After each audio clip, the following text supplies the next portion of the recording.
Antes de ir de lleno a todo esto, yo nada más quería comentar, pues relacionado también con la semana pasada, que estuvimos viendo cómo es que comenzó a formarse el canon del Nuevo Testamento, ¿no? Y pues hay interpretaciones de historiadores que difieren de muchas de las cosas que nosotros creemos y que tenemos por verdad.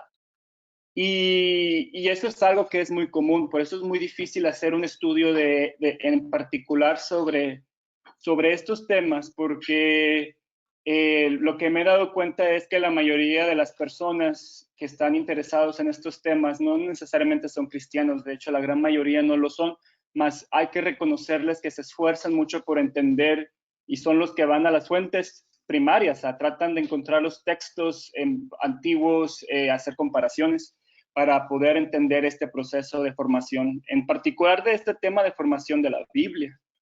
Entonces ellos pues no creen en muchas cosas que nosotros sí, y eso va a influir en su manera de interpretar todo este proceso histórico. Entonces, por eso es muy común que se topen, estudiar este tema es complejo por eso mismo, porque lamentablemente no hay tantos teólogos que estén formados en eso o que busquen eso y toman, digamos, ciertas ideas como si fueran verdad y después las evidencias al menos cuestionan muchas de esas ideas.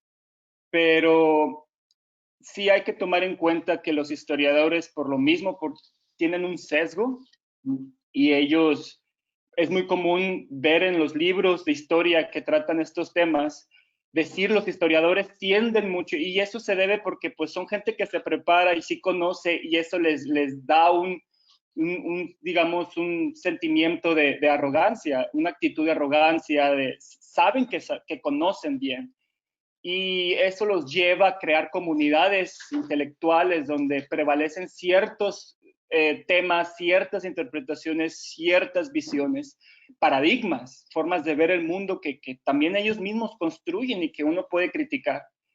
Y es muy común ver que dicen, bueno, hay un consenso entre todos los historiadores sobre este tema que dicen que, por ejemplo, los evangelios fueron escritos mucho después de lo que normalmente la iglesia cristiana quiere decir.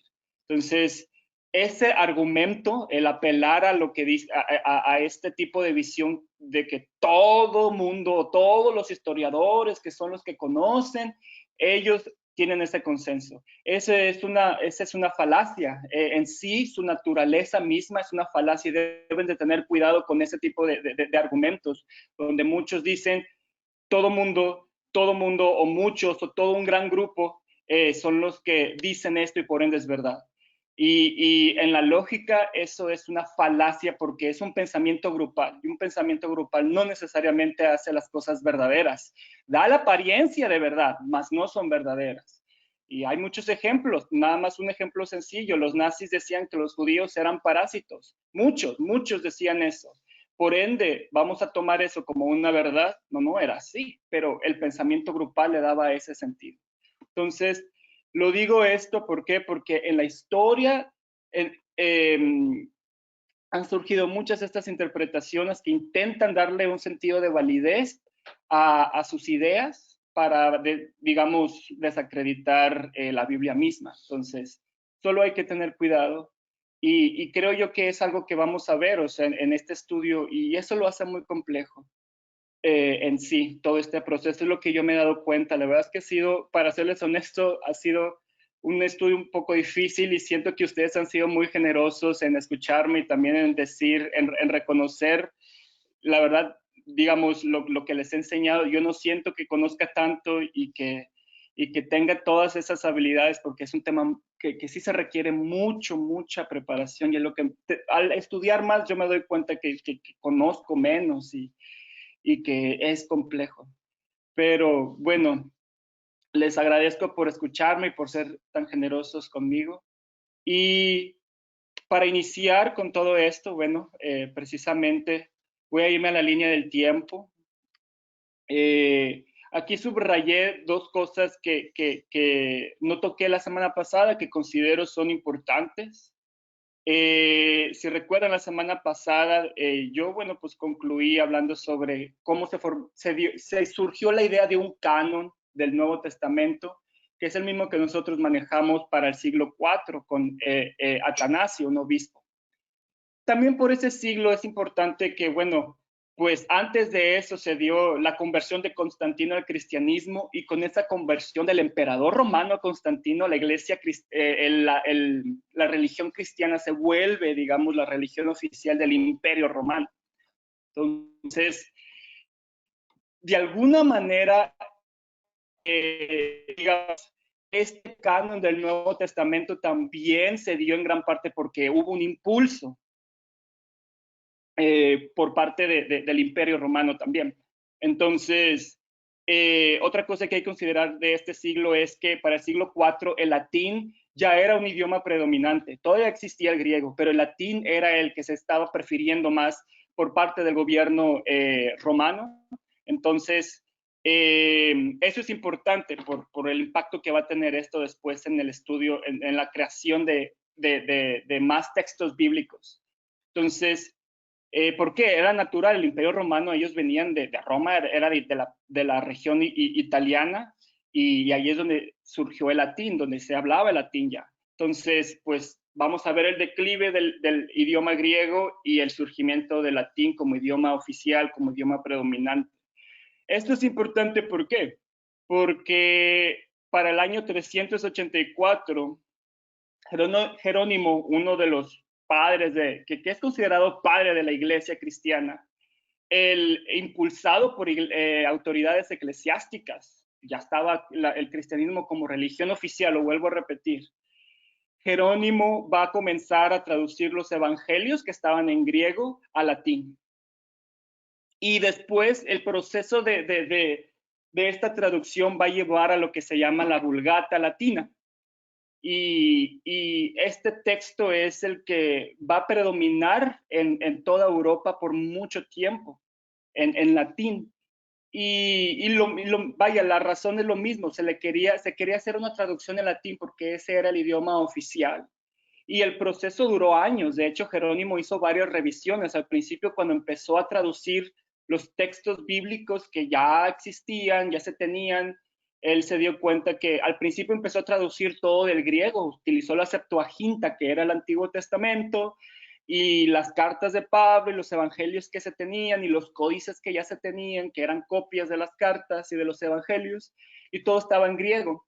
Pero después Jerónimo se dio cuenta que había diferencias entre la Septuaginta y la Biblia hebrea, que era la que usaban los judíos, y va a comenzar a revisar su misma traducción, y va a tratar de traducir directamente del hebreo, al menos el Nuevo Testamento, porque así es como lo tenían los judíos, y se creía, bueno, que ese era el idioma, que era el original.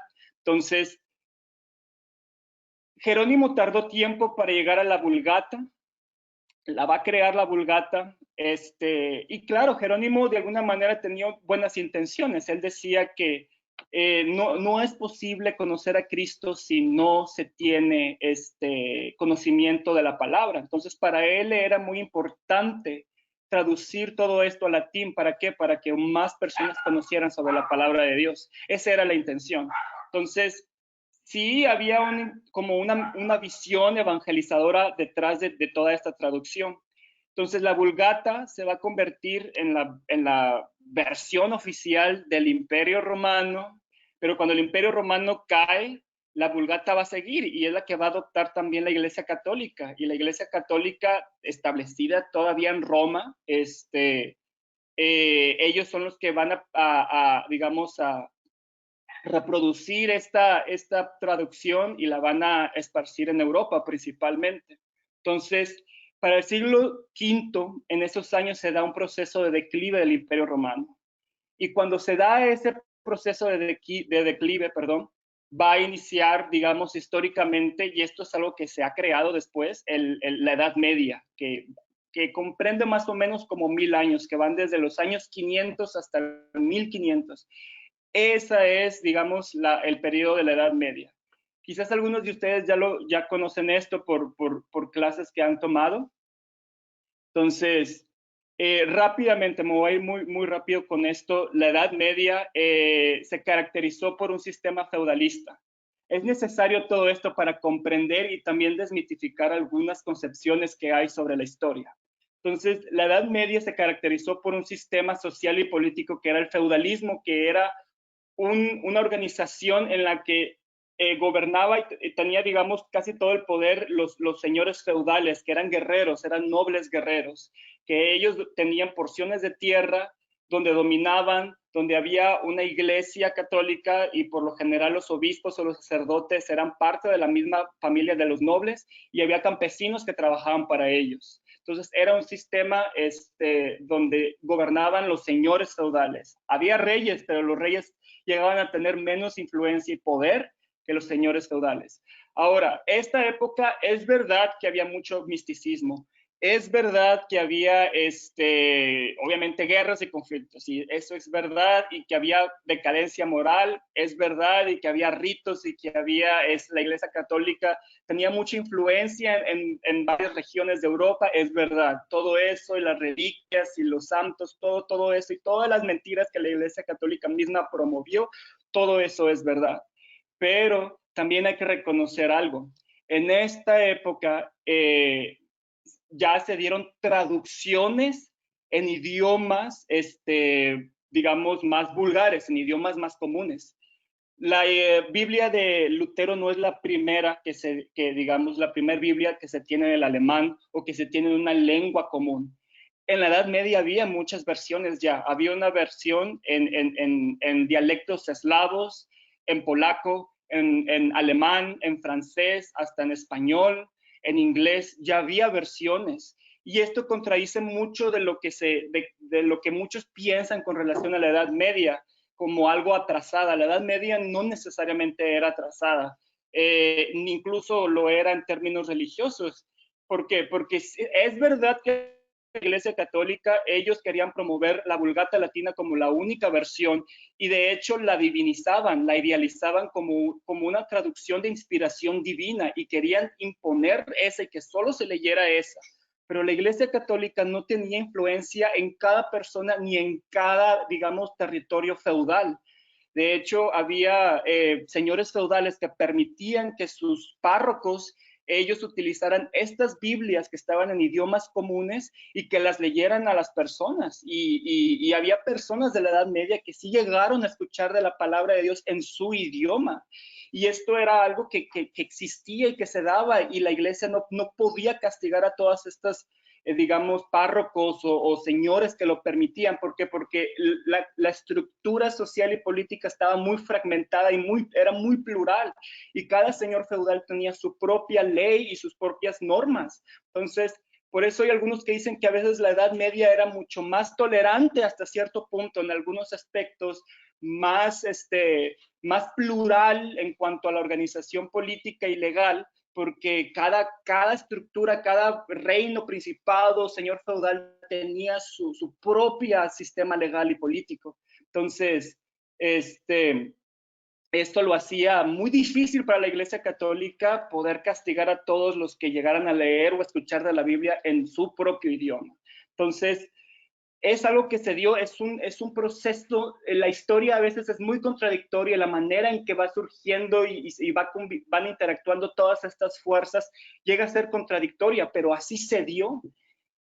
Y es necesario desmitificar las historias que se crean, las narrativas que se crean con relación a lo que ha ocurrido, porque eso a veces hace mucho daño para poder entender bien todo esto. Pero de que era una época en la que la Iglesia Católica se corrompió, eso sí es verdad. Entonces, para entender cómo es que todo esto cambió y que es muy relevante para nosotros, porque muchas al menos la Reina Valera, pues es del tiempo de la Reforma y del impulso que se dio detrás de la Reforma, es necesario conocer cómo es que cambió el sistema feudal de la Edad Media a la época del Renacimiento. Entonces, los años 1500, en 1400 al 1500, son años todavía que se consideran de la Edad Media, pero mientras todavía seguía el sistema de la Edad Media, surge el Renacimiento, ideas renacentistas. ¿A qué me refiero con esto? El Renacimiento, rápidamente, era un movimiento cultural que va a tener mucho impacto en las ideas cristianas, pero era un movimiento cultural en el cual una de las ideas así básicas es que va a surgir la idea del humanismo, ¿no? Es decir, el humanismo es aquello que concibe como el centro del universo y como el centro de la historia al hombre. El hombre se vuelve en un ser divino y en el centro, en el centro del universo y en el forjador de su mismo destino y de la historia misma. Ya no es Dios como se concebía en la Edad Media, ahora lo es el David, hombre. Y eso para nosotros es muy un importante segundo. porque esa es la idea que prevalece hasta ahorita. Esta idea es muy David, renacentista. No es la primera vez que se pensaba de esa forma. Los David, griegos llegaron a pensar, pero no todos los griegos. Solo ¿me una escuchas, David? pequeña élite de intelectuales pensaban así con relación a la historia. Pero en el David, Renacimiento, esta idea del hombre como centro del universo y forjador de la historia, esa idea va a nacer otra vez aquí en el Renacimiento y se va a universalizar. Y este David, movimiento cultural fue muy italiano, de la región italiana. Entonces, otro aspecto de esto es que en el David, Renacimiento se va a buscar, por lo mismo, se va a buscar entender al hombre, su historia, y se van a ellos, los renacentistas, los intelectuales renacentistas, que realmente este movimiento fue de élite, fue de un grupo pequeño. La gran mayoría va a tener todavía un pensamiento medieval, pero esta élite pequeña, ellos van a llegar a David, la idea de que entonces hay que conocer la David, ¿me gloria, la escuchas? edad dorada del hombre. ¿Cuál fue la edad dorada del hombre según los pensadores renacentistas, los griegos y los romanos? Hay que conocer la historia griega, hay que conocer la historia romana. Y ahí es donde van a comenzar a surgir, digamos, un interés por ello. Alguien preguntó algo, David, perdón. David, ¿escuchas? David, ¿No me escuchan? Sí, David, ¿me sí, escuchas? sí, ya escucho. Oye, me están comentando que se oye muy lejos, que no se escucha bien. Me mandaron decir los Villanueva. Mm. A ver, Eh, familia Villanueva, ¿podrían activar su micrófono, confirmarnos cómo están escuchando? Oye, Edgar, nosotros escuchamos perfectamente. Se me hace que a lo mejor era un recado de parte de Betty, pero nosotros escuchamos muy bien. Ah, entonces estoy entendiendo mal. A ver, perdónenme. Ah, fue reenviado. ¿Quién mandó ese mensaje? La mandó, creo que la hermana Betty, al grupo de mujeres. Ah, es la hermana Betty. Sí, ella escribió que no escuchaba bien, hermano. Sí. ¿Me oyes, Betty? Sí, perdón por la interrupción. Vamos a continuar. Sí, no hay problema. Entonces, eso es bien importante. ¿Por qué? Porque va a surgir un deseo por conocer los textos antiguos, por irse a lo original, a los textos originales y aprender las lenguas de aquella época que son las consideradas como las originales de la civilización europea, porque los renacentistas hacían una conexión entre Europa y Roma y los griegos. Entonces, de ahí es que surge ese deseo por aprender esos idiomas, por conocerlos, por ir a esas fuentes. Y esto va a ser muy relevante para el cristianismo, porque muchos intelectuales cristianos van a tener ese deseo de aprender el griego y el hebreo. Y dicen, la Vulgata Latina se van a dar cuenta que tiene errores y muchos incluso la van a rechazar y van a querer traducir directamente del griego o del hebreo, o al menos aprender los idiomas, conocerlos y leer la Biblia en esos idiomas. La verdad es que muchos de los intelectuales que se interesaron en conocer esos textos antiguos de la Biblia lo hicieron por una cuestión cultural. El deseo era mucho cultural, pero también había un deseo por conocer la verdad y poder, digamos, demostrar que la Iglesia Católica se había corrompido. Entonces, aquí uno de los elementos que va a jugar un papel fundamental para que pueda darse, digamos, el aprendizaje del idioma hebreo y griego, va a ser, uno, la invención de la imprenta. se va a poder imprimir la Biblia y las versiones griegas y romanas pues ya de manera más masiva. Pero otra es que esto es una causa, digamos, indirecta. En 1453 se va a dar la invasión a Constantinopla del Imperio Otomano, rápidamente. Constantinopla está aquí, en esta parte, en esta con piquito, que él en aquel entonces pertenecía al Imperio Bizantino. El Imperio Bizantino hablaban griego y era la parte que quedó del Imperio Romano y era la parte del este del Imperio Romano. Era lo poco que quedó después de que cayeron los romanos. Entonces, los otomanos eran turcos y eran islámicos. Si ven aquí en amarillo, aquí se ve, aquí hablan de los mongoles y los turcos. Los turcos, ellos van a volverse un imperio y para 1453 invaden esta parte que es el Imperio Bizantino y Constantinopla. Eso va a hacer que muchos intelectuales que vivían en Constantinopla, que hablaban griego, van a huir y van a ir como refugiados a la parte de Italia y a otras partes de Europa. Ellos van a ser contratados, estos intelectuales de Constantinopla van a ser contratados ¿para qué? Para enseñar el griego, porque había ya un interés por entender el griego. Entonces, si ven, son dos factores que se combinan, que coinciden y que Dios permitió que se unieran de esa forma. ¿Para qué? Para que no solamente existiera el deseo de aprender esos idiomas, sino también para que lo pudieran realizar. Entonces, llegan todos estos maestros del griego y en Italia también se recurre a los judíos, aunque a los judíos los veían con malos ojos y había un gran antisemitismo, antijudaísmo en Italia y en Europa, pero muchos de los judíos los van a contratar para que enseñen hebreo a los que estaban interesados. Entonces, eso es un aspecto importante y eso va a permitir, por ejemplo, todo esto que en 1454 se imprima la Biblia en latín. Ahora, el interés no era necesariamente religioso, también era cultural. Y la otra cosa que quiero también comentarles es que debido a toda esta, digamos, sinergia de factores culturales y fuerzas sociales, va a surgir lo que nosotros todavía utilizamos y que incluso el hermano Edgar lo ha hecho, porque así también se ha aprendido y es parte de la teología, lo que es el criticismo textual. Es una técnica de estudio de textos antiguos. Y esta técnica es, vaya, se usaba antes, pero adquiere gran auge en el Renacimiento. Y esto es algo que los teólogos hacen, aunque no sepan, no sé si todos lo sepan. Los historiadores hacen este tipo de técnica, que es tratar de comparar todos los, digamos, copias y escritos que hay sobre textos sagrados, textos antiguos, e ir viendo en la comparación, ir viendo si hay corrupción, si hubieron malas traducciones, por qué es que se dieron, si se añadieron frases, palabras que no corresponden a la época. Esa es una técnica que va a usarse mucho a partir de esta época. Y uno de los que lo va a usar es este hombre que yo sé que quizás nunca han escuchado de él, se llama Lorenzo Valla, él era un italiano. Y él va a ser de los primeros en contradecir a la Iglesia Católica. La Iglesia Católica, como institución, dependía mucho de un supuesto texto sagrado que se llamaba Donación de Constantino.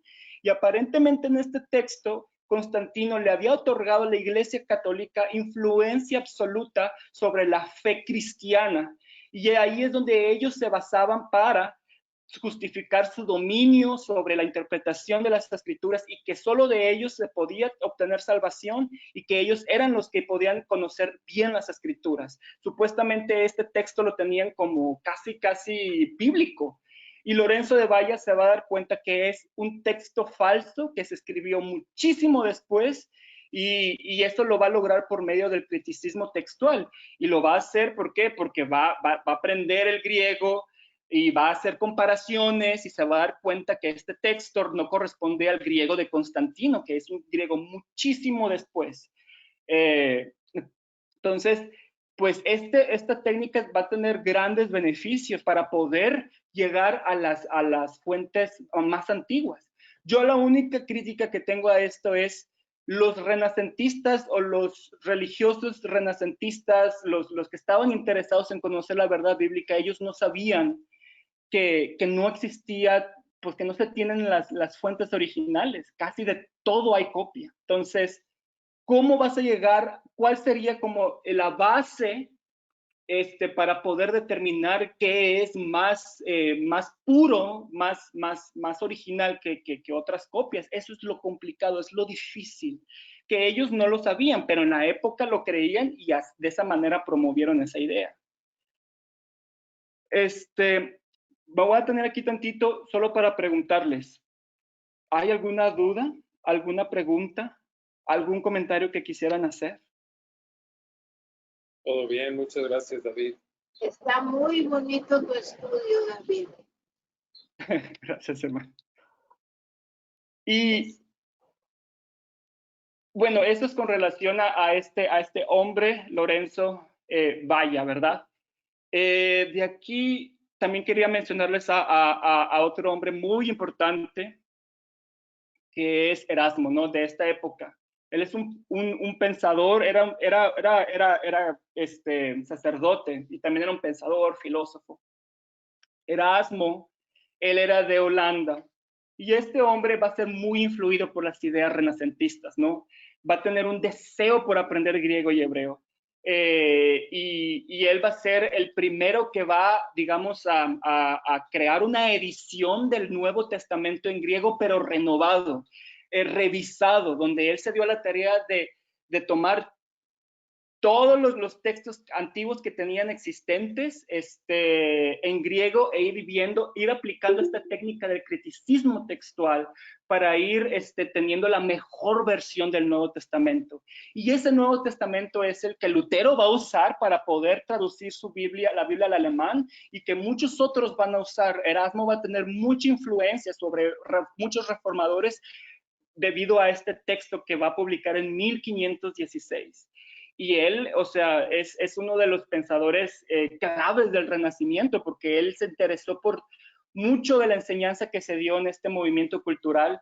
Y es verdad, y se van a topar, no lo sé hasta qué grado se llegue esto de profundidad, pero con historiadores o personas que digan, Erasmo, él leía a los griegos, a los filósofos griegos como Platón, como Aristóteles. Es verdad que sí los leía, es verdad. Es verdad que Platón, él tenía la idea de que la carne y la materia eran malas y que el espíritu era bueno y que el hombre era como un alma atrapada en un cuerpo corrupto. Es verdad, Platón dijo eso. Mas eso no quiere decir que el cristiano, y sí es verdad que muchos pensadores cristianos adoptaron esas ideas, pero es muy difícil determinar hasta qué punto, porque pues la Biblia de alguna manera dice cosas similares, no lo mismo, pero dice cosas muy similares. Entonces, y aparte Platón entendía la carne desde otra óptica, era muy distinta. Entonces, catalogar a Erasmo como era un platonista y creía en las ideas de los pensadores griegos paganos, es muy difícil porque no hay alguna prueba que te indique su intención o que se vea la relación muy directa. Pero bueno, eso es lo que muchos historiadores dicen. Yo más bien veo que él se puso a leer la Biblia y al leer la Biblia y al conocerla se dio cuenta digamos, de los errores de la Iglesia Católica, porque él va a ser de los primeros que va a empezar a cuestionar los ritos, los sacramentos, las procesiones, y va a decir, o sea, es que eso no es piedad, la piedad proviene del corazón, del interior del hombre. Por eso es que él decía, incluso llegó a decir, es muy difícil entender las verdades de Dios, que son verdades divinas, si no conocemos griego y hebreo. Bueno, ahí, pues bueno, él lo pensaba y tiene sentido en la época, porque en esa época era lo que se creía y era, digamos, el auge que había culturalmente, el deseo por conocer el griego y el hebreo, que lo van a incluso ver esos idiomas como divinos. Pero otra vez, esto es solo un movimiento de élite, es de algunos intelectuales, aunque en la historia lo presentan como si fuera un gran cambio social y cultural, lo fue, pero por el impacto que va a tener para nosotros, no para la época, porque todavía muchos van a vivir en gran oscuridad. Esto me lo voy a saltar. Y otro texto, otra persona que es muy importante y que nos va a ayudar a entender también sobre la Iglesia Católica. Yo sé que la Iglesia Católica tenía sus errores y mi intención no es defenderla, pero sí hubieron progresos que es necesario considerar. Casi al mismo tiempo que Erasmo publicó su edición del Nuevo Testamento en griego, renovado y que va a tener tanto impacto, se va a crear una Biblia que incluso puede ser considerada mejor, la Biblia políglota complutense. Y esta Biblia igual es una reedición de los textos que se tenían, pero esta no solo abarcaba el Nuevo Testamento, también abarcaba ¿cómo se llama? El Antiguo Testamento y estaba muy completa. Era una Biblia que incluía una traducción en latín, una traducción en griego y una traducción en hebreo. Aquí pueden ver la imagen. Perdón. Y en el centro está la traducción en latín.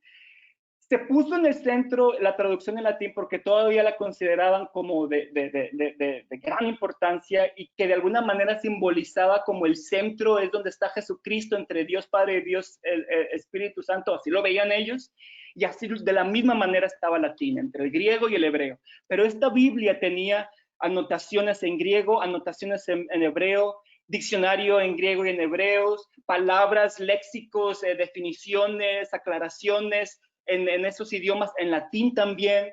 Entonces era una Biblia muy completa, pero los tomos de impresión de esta Biblia eran como 6 tomos, era gigantesca, por eso no tuvo tanto impacto. Pero eso te revela que la Iglesia Católica sí le dio importancia a revisar los textos antiguos y sí le dio importancia a considerar los textos griegos y hebreos. Y esta Biblia va a ser dirigida, la impresión y edición de esta Biblia, por la cabeza de la Inquisición católica, la misma Inquisición que perseguía porque tú leyeras las Biblias en otros idiomas. Bueno, esa misma cabeza se va a interesar por publicar este tipo de textos, Francisco Jiménez de Cisneros. Pero este hombre, la intención que tenía principalmente era que esta Biblia fuera usada por los intelectuales, por digamos, el clero, no para la población. Pero bueno, fue un avance que es de gran relevancia. Y obviamente todo esto pues nos va a llevar a Lutero. Recuerden que en 1517 Lutero establece sus 95 tesis y hasta el 24 Lutero va a imprimir su Biblia en alemán. Ahora, Lutero lo hace porque fue impulsado por sus seguidores y le hicieron ver la importancia de publicar la Biblia en alemán. De hecho, él era muy renuente. No quería, y el mismo Lutero que dijo que era necesario, o sea, conocer la palabra de Dios para poder ser librado de la oscuridad, él se vio un poco renuente a hacerlo, pero lo hizo. Se basó en los avances de Erasmo, fue a las fuentes antiguas, porque igual otra vez lo repito, las fuentes antiguas que se tenían eran consideradas como las verdaderas, las más puras, ese era el espíritu del Renacimiento. Y Lutero, él va a crear su Biblia y se va a imprimir en alemán. Y esta Biblia sí va a tener también mucho impacto en toda Europa. Pero solo para darles, solo me voy a enfocar en Lutero, pero solo para que se den cuenta de la complejidad de lo que consiste la canonización de la Biblia, del estatus que tenía la Biblia para la iglesia, porque todo varía dependiendo de la persona. Lutero, él por ejemplo, en su Biblia, él añadió en Romanos capítulo 3, no sé si recuerdo, versículo 28, él añadió, hay una parte donde dice, de ese capítulo donde dice que se es salvo por medio de la fe y no por medio de las obras. Y los textos antiguos dicen que es salvo por medio de la fe, pero Lutero quiso hacer un énfasis y le agregó solo por la fe. ¿Por qué? Porque él pues veía que la Iglesia Católica, todos los excesos de la Iglesia Católica, y él pues sintió el deseo de poner eso, de incluir esa digamos, añadidura, adición a ese texto. Entonces, él va a tener también conflictos con Segunda de Pedro, con Apocalipsis, con Judas, con Santiago. Va a tener conflictos con esos textos, en especial Santiago, porque habla mucho de las obras y él tenía como una aversión hacia las obras como medio solo de salvación. Entonces, él tenía dudas de esos textos como textos canónicos y incluso cuando tradujo su Biblia no los incluyó y después con el tiempo los va a incluir. Entonces, es bien complejo este proceso de traducción de la Biblia, cómo es que se ha originado, se ha formado y el impacto que va teniendo cada edición a través de la historia, porque cada persona también tiene sus ideas y tuvieron sus, digamos, sus pues sesgos o interpretaciones sobre la importancia de cada libro. Pero bueno, Lutero, él al final escribe esta Biblia en alemán y pues es un idioma común, ¿verdad? Vernacular. Entonces, con esto quería terminar solamente para presentarles un esquema ahorita principal sobre el Renacimiento, algo de la Reforma y su relación con el proceso de producción de la Biblia. Claro que hay muchos textos y muchas versiones que he dejado a un lado porque créanme que es tan complejo, tan complejo que a veces te llega a doler la cabeza, pero vale mucho la pena, en especial para entender el contexto y luego aterrizar con lo que es la Biblia Reina Valera, que creo yo que es la que más nos puede, esa y la King James Version, que son las que más han tenido impacto a través de la historia. No sé si tengan algún comentario, alguna pregunta, alguna duda. Yo un comentario de algo que estaba pensando sobre la época del emperador que se convirtió al cristianismo, a Constantino, creo que se llamaba. Sí, Constantino. Ajá, no sé si yo esté mal en pensar que quizás o yo he tenido, desde que empecé a aprender de esos temas, he tenido como que la concepción de que esto fue quizás, o más bien yo lo veo como la raíz del catolicismo, o no, o estoy mal en verlo así. O de la religión católica, pues. Quizás no el surgimiento, pero sí como la raíz. Cuando se hizo el cristianismo, se convirtió en la religión oficial del Imperio Romano. Sí, entiendo el punto y es muy buen punto. Es que depende, vaya, ¿cómo explicarlo? No, todavía en la época había religiosos, había líderes religiosos que tenían una muy sana doctrina y uno de ellos era Jerónimo, por ejemplo. Y no era el único, había otros más y que eran parte de la Iglesia Católica. Entonces, decir que ahí se da una iglesia a lo mejor ya corrupta desde entonces con la intención de dominar, no lo creo, porque aún había, digamos, todavía no se tenía ese concepto del Vaticano. El Vaticano se va a crear y construir mucho después y va a tener tal influencia mucho después, como digamos, iglesia, no regional. Pero la que más tenía influencia era la que estaba en Egipto, de hecho, en Alejandría, en el norte de África. Entonces, estaba esta, la de Antioquía, que según, si mal no me equivoco, creo que está en Siria. Entonces, estas dos eran las grandes centros digamos, de influencia cristiana. Y ambos tenían sus maneras de interpretar la Biblia. Y esto existía ya cuando Constantino, digamos, oficializó al cristianismo como la religión del imperio. Y estas dos iglesias, por ejemplo, la de Antioquía, ellos veían la interpretación de la Biblia muy literal, muy literal en Antioquía. Pero en Alejandría, los cristianos, los obispos veían la interpretación de la Biblia de manera más metafórica y alegórica, tendían a ser más interpretativos, vaya, y no ver las cosas tan literales. Y era una división que siguió por años, aun cuando ya estaba establecida el cristianismo como religión. Pero lo católico, vaya, lo que católico romano, o sea, que se establece en el Vaticano, eso es más del medioevo.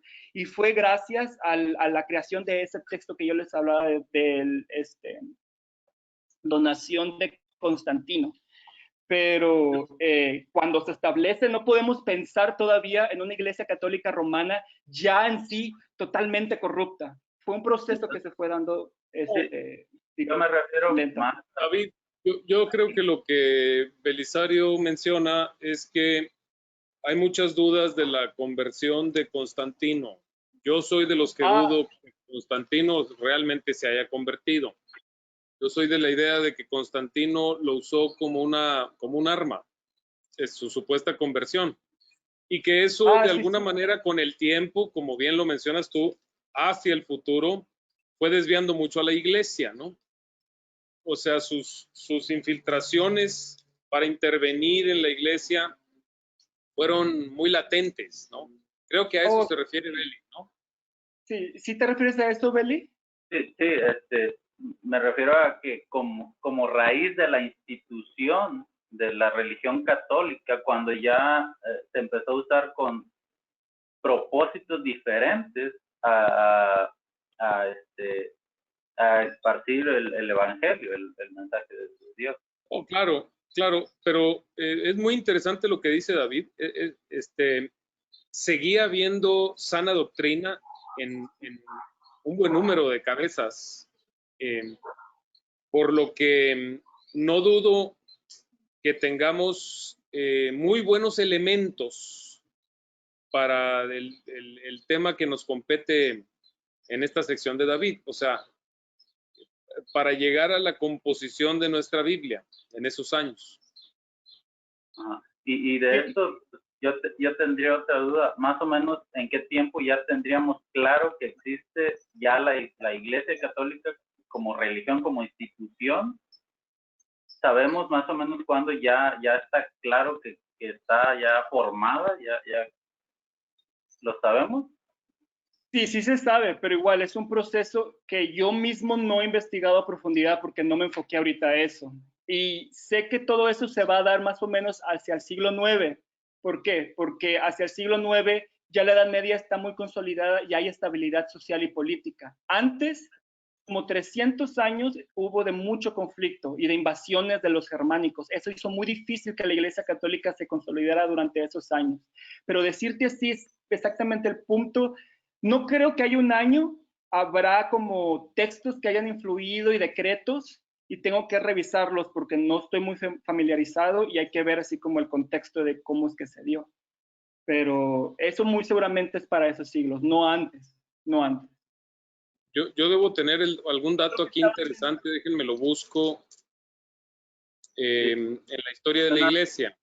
Nada más lo menciono porque en la cultura mexicana pues está muy arraigada la idea de que el catolicismo surgió con Cristo, con Pedro, o sea que ha existido desde siempre y nosotros sabemos que no es así. Sí, o sea, ahí hay que ver las historiadoras, hay que ver mucho lo que dice cada uno y cómo van estudiando la Iglesia Católica. La verdad es que no estoy familiarizado con esa literatura mucho.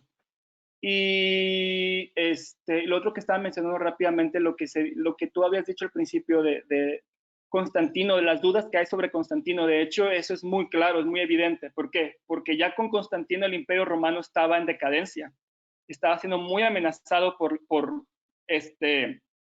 tribus germánicas y perdían batallas. Entonces, había bárbaros, había otros, y no solo los germánicas, había otros que llegaron a pelear con ellos en batallas y estaban en decadencia y se necesitaba crear cierta unidad cultural en el Imperio Romano, porque también el mismo Imperio Romano se extendió tanto y abarcó tantas culturas que por su misma tolerancia se fragmentó y no había una cohesión social dentro del imperio y se necesitaba una ideología que pudiera, digamos, darle más estabilidad al mismo imperio.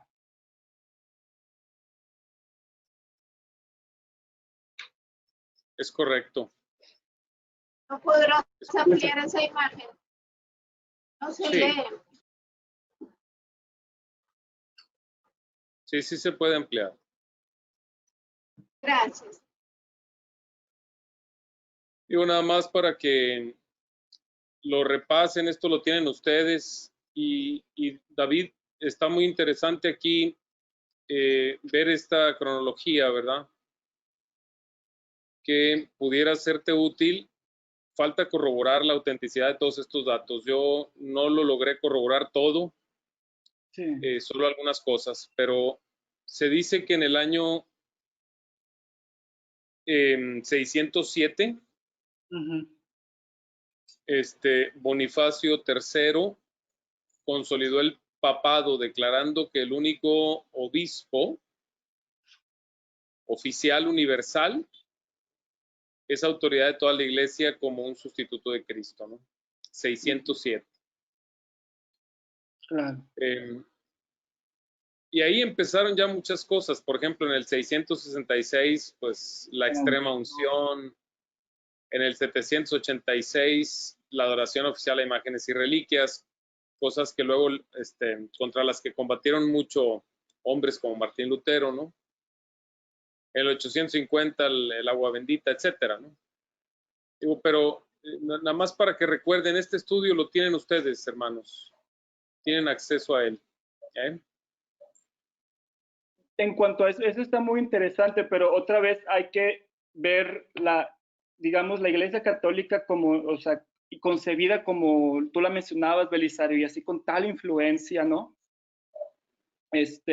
Una cosa, si lo quieres ver desde la perspectiva de los decretos pueden ser eso muy seguramente, pero una cosa es un decreto y otra cosa que eso se traslade a un hecho, a una realidad, que sea una realidad. Claro, eso totalmente. A veces varía, no necesariamente el decreto te lleva a una cosa, aunque exista el decreto como institución no era lo que es ahorita.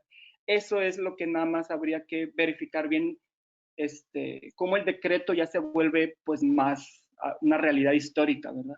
Que eso sí no sabría decirte exactamente cómo y todavía. Muy bien. Excelente, David. Muchas gracias. No, de nada, gracias a ustedes por escucharme y cualquier duda igual otra vez, no duden en contactarme. Estoy dispuesto a ayudarle de lo que sepa. Muchas gracias, hermano.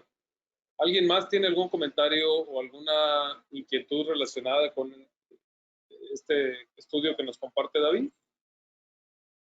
Muchísimas gracias, David. Qué interesante es esta historia. Te agradecemos mucho.